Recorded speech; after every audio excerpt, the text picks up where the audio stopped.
Selamlar. Oyun geliştirmek uzaktan bakıldığında çok da zor görünmeyen bir iş. Fakat olayın iç yüzüyle karşılaştığınızda eliniz kolunuz bağlanıyor.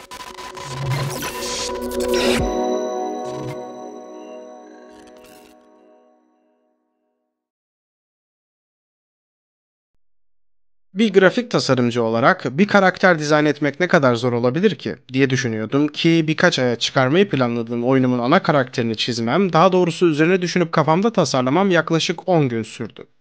Karakterimin ilk hali böyle görünüyordu. Pixel artist olan bir arkadaşımdan da yardım aldım. Bu yardım neyi nasıl yapacağımla alakalı olmaktan çok işleyişin nasıl yürüdüğüyle ilgiliydi. Bu karakterin yürümesi, nefes alıp vermesi ve oyuncuyu yaşadığına ikna etmesi sürecinde bazı adımlardan geçmesi gerekliydi. Peki bu animasyonlar benim Adobe After Effects'te yaptığım gibi karakterin uzuvlarını ayırarak yapabileceğim türden şeyler miydi? Maalesef hayır. Tam olarak o gün pixel art'a başladığıma lanet etmek üzereydim çünkü sadece karakterimin yürümesini sağlamayı bile beceremiyordum. Arkadaşım her frame'i tek tek elle çizmem gerektiğini söylemişti. Benim düz mantığıma göre yürüme animasyonu 25 frame olmalıydı. Arkadaşım buna güldü ve 8 frame'in yeterli olacağını söyledi. Karakterin bacaklarını veya ellerini nereye koyacağımı bilemiyordum. Aset kullanmak istemiyordum ve çok zor bir süreçti.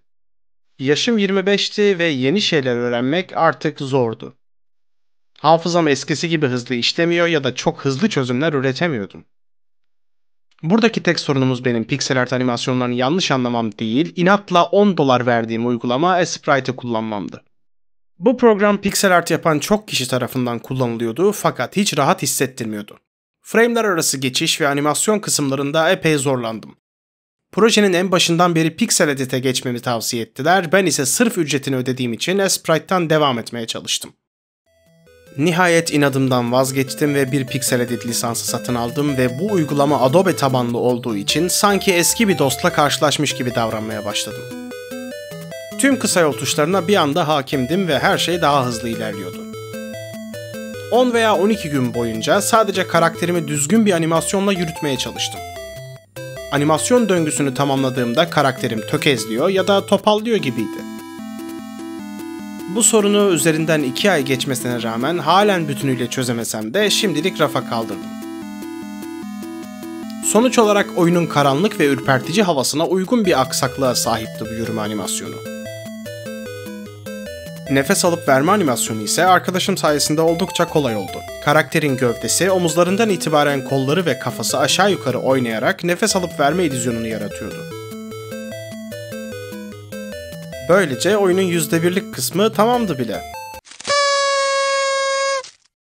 Sadece ana karakterle bir yere varamayacağımı anlayıp diğer karakterleri de çizmeye başladım. Oyunun izometrik olmasını istiyordum fakat bu pixel art'la yeni tanışan biri için oldukça zor bir seçimdi. Uzun bir süre daha bu konu üzerinde inat etsem de bundan da vazgeçmek zorunda kaldım ve 2D side-scroll bir şekilde devam ettim. Bir karakter daha çizdim ve ona da yürüme animasyonu yaptım. Bu kez ilk yaptığım animasyon gibi topallama ya da aksama gibi sorunlar göze çarpmıyordu çünkü bir başka arkadaşımın daha yardımını aldım. Önce karakterin iskeletini açık ve parlak renklerle frame çizdim, sonra da üstüne karakterin hareketlerini oturttum. İlerleyen günlerde oyunun ilk leveli yani umumi tuvalet hazırdı. Fakat burada gerçekleşecek olayların da animasyonlardan oluşması gerekiyordu. Kafam sürekli After Effects'e veya tüm bu süreci kolaylaştırabileceğim diğer alternatiflere gitse de pixel art'ın kadim yöntemleriyle yüzleşmekten pek başka çarem yoktu. Karakterimizin ilk olarak aklını kaybedip birine saldırdığı nokta bu leveldi. Burada bir saldırı sahnesini baştan sona canlandırmam gerekiyordu. Defalarca mental çöküş yaşadım ve bu işi asla başaramayacağımı düşünmeye başladım. En az bir hafta daha bu sahneyle uğraştıktan sonra galip gelen taraftım. Attığım her adımda, ilerlediğim her noktada daha güçlü ve daha zeki hissediyordum. Önümde hiçbir engel duramaz gibi geliyordu fakat önümde halen aşılmayı bekleyen tonla engel vardı. Programlama hakkında hiçbir şey bilmiyordum mesela. Tamamen ücretsiz olduğu için yanlış bilmiyorsam Python tabanlı olan, ki değilmiş sonradan öğrendim, Godot Engine'i kullanmaya karar verdim. Nasıl olsa hiçbir programlama dilini bilmediğim için her birini öğrenmem hatırı sayılır bir zaman alacaktı. Tamamıyla ücretsiz olması, açık kaynak kodlu olması ve sürekli güncellenmesi bu programı tercih etmemdeki başlıca sebeplerdi.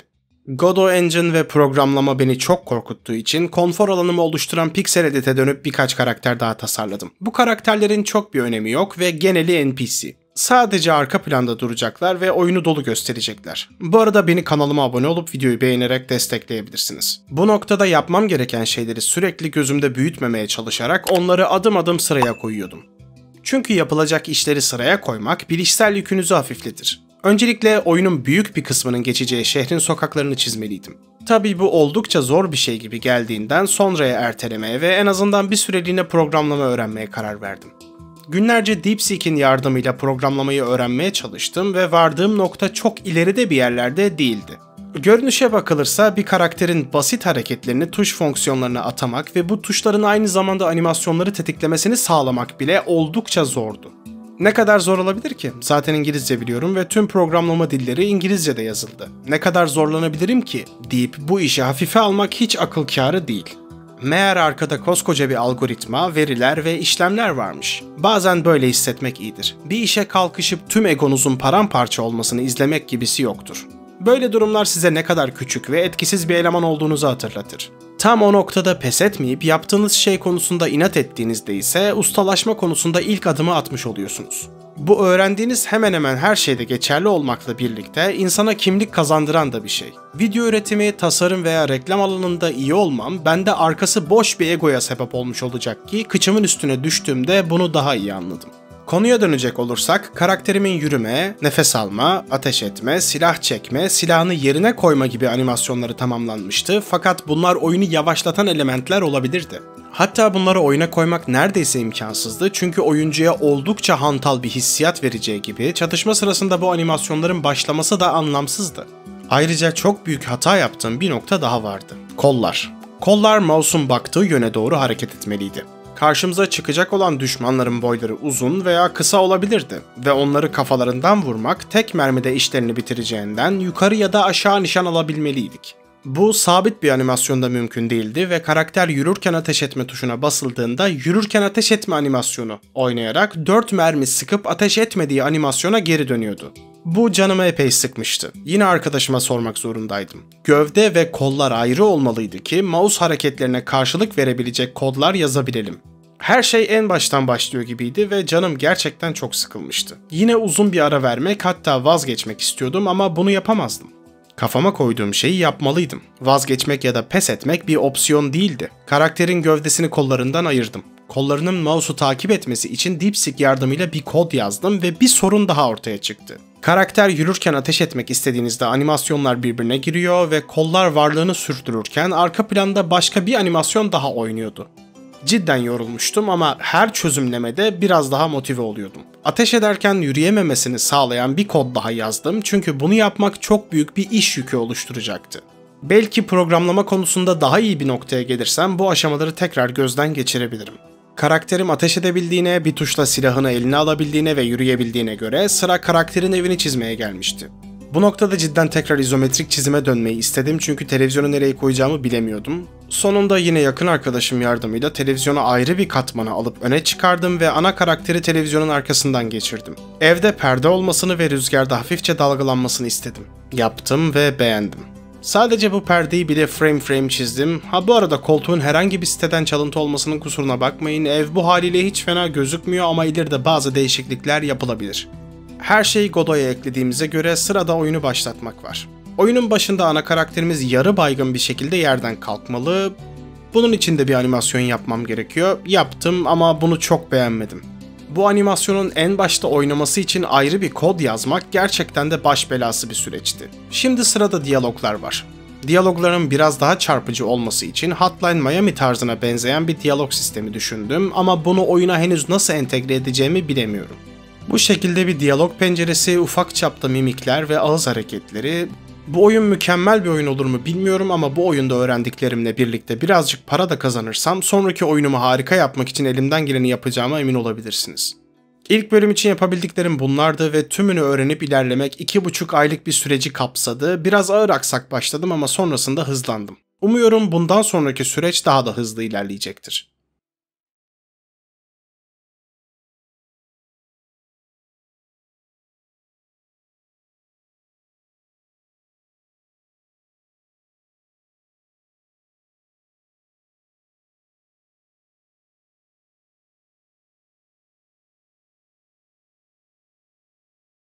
Tekrar merhaba. Aylar süren bir aranın ardından oyunuma dönmeye karar verdim. Bu metni ise henüz geri dönmemişken yazıyorum. Faturalarımı dahi güçlükle ödediğim zorlu bir zamanın ardından şu an biraz daha iyiyim. Öncelikle bölümler arası geçişlerden başlamak istiyorum. Bunları programlamak ve kod yazma süreci tahmin ettiğim kadar zor değildi. Tahmin ettiğimden daha zordu.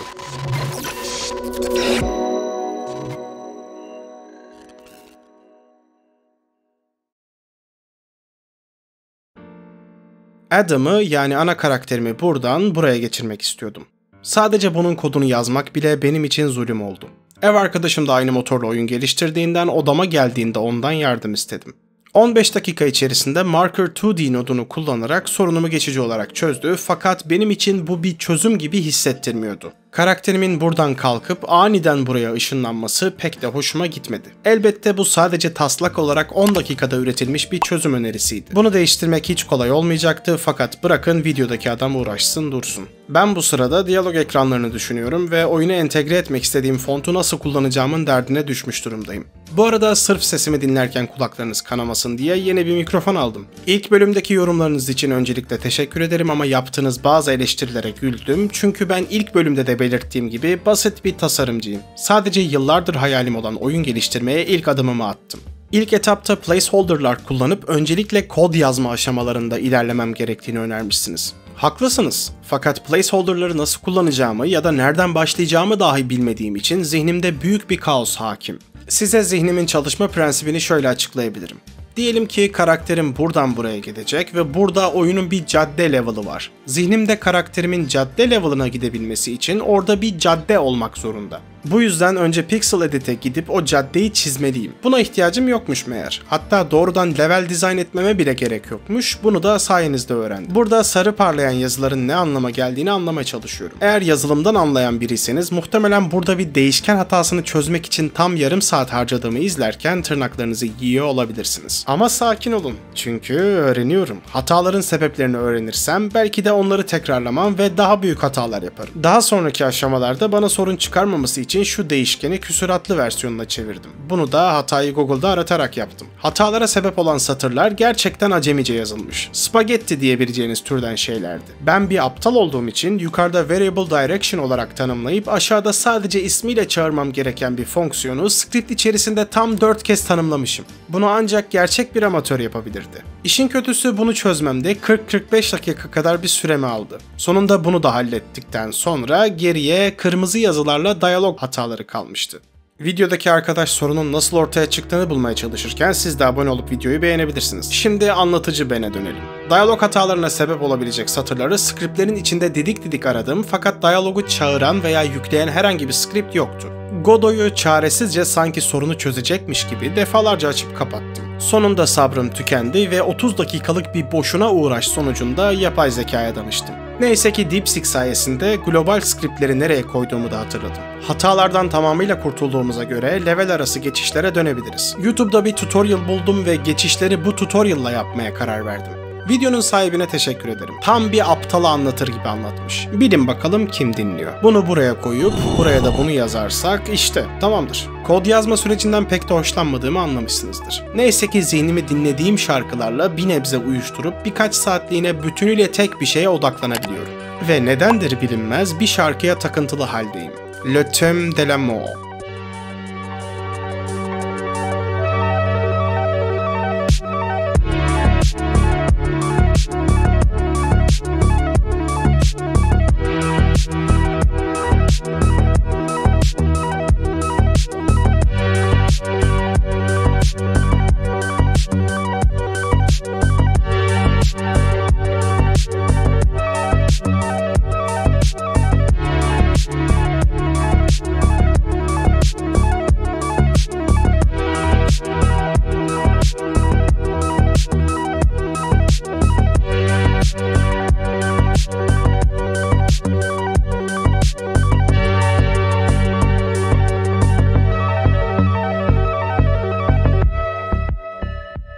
klip boyunca aslında pek de bir şey yapmadım. Elbette level geçişlerini efektli, göze hitap eder hale getirmek haricinde tabii. Bu oyun ve bu kanal üzerinde tek başıma çalışıyor, müzik ve ses efektlerini kendim yapıyor, oyundaki tasarımları, kanaldaki videoları ve diğer her şeyi tek başıma göğüslüyorum. Tabii tüm bu süreç epey vaktimi alıyor. Bu sıralar iş bulamadığımı da varsayarsak finansal problemler yaşadığımı söyleyebiliriz. Patreon destekçim olarak oyunu geliştirmeye daha fazla vakit ayırmama yardımcı olup beni 7/24 rahatsız ederek çalışmaya zorlayabilirsiniz. Elbette her kademede birbirinden farklı ayrıcalıklara da sahip olacaksınız. Ayrıca Discord sunucumuzda da öncelikli üyeler arasına gireceksiniz.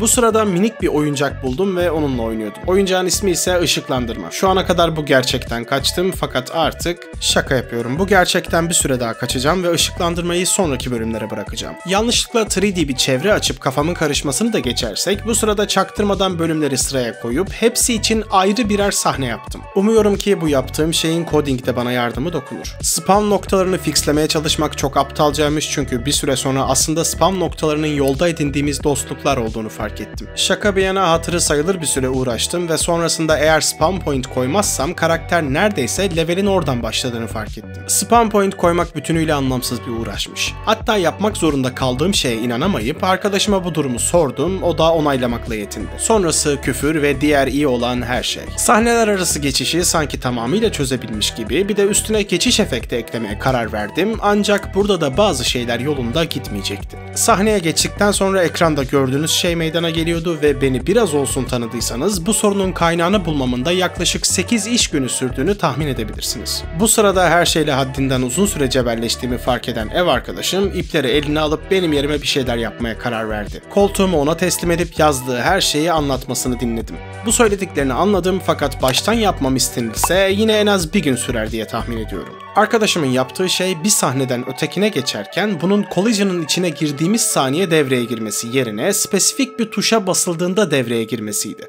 Bu collision içine girdiğimizde motor bunu algılıyor ve E tuşuna bastığımızda da geçit devreye girerek bizi bir diğer level'a yani sahneye ışınlıyordu. Israrla buraya bir tuş ibaresi koymak istediğini söyledi fakat ona izin vermedim çünkü hem yeterince yardım etti hem de bu proje bana ait. Projeye bir ortak isteseydim ilk söyleyeceğim kişi zaten o olurdu. Bana yaptığı bazı önerilerden sonra Player Controller scriptindeki bazı gereksiz kodları temizleyip daha temiz bir kod yazmama da yardımcı oldu. Tabii çalışıyorsa elleme felsefesi burada da yüzüme çarptı. İlk bölümde bahsettiğim karakterin yerden kalkma animasyonu bu noktada patates oldu.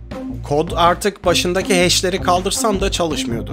Sadece bir zamanlayıcı koyduğum için oyuncunun kontrolünü ele alamıyorduk o kadar. Neyse ki bu şu anlık bir sorun değil. Çünkü ilk bölüme nazaran daha çok şey biliyorum ve artık bu animasyonu yeniden düzenlediğimiz Player Controller'ın içine entegre etme işini daha kısa sürede yapabileceğimi biliyorum. Hem zaten her sahne geçişinde bu animasyon inatla oynadığı için bu da fixlenecek şeyler arasındaydı. Baştan yazarız olur biter. Yavaş yavaş sona varırken geçişlerdeki bazı kodların da içine ettiğimi söylemeden edemeyeceğim. Neyse ki sonda bunu da fixledim. Tekrar hatırlatayım. Eğer isterseniz Patreon üzerinden bağış yaparak destek olabilir ve kanala abone olup videoyu beğenerek de ücretsiz destek olabilirsiniz. Bu yolculuğa tanıklık ettiğiniz için teşekkür ederim. Bir sonraki videoda görüşmek üzere. Ha olur da görüşemezsek. İyi günler, iyi akşamlar ve iyi geceler.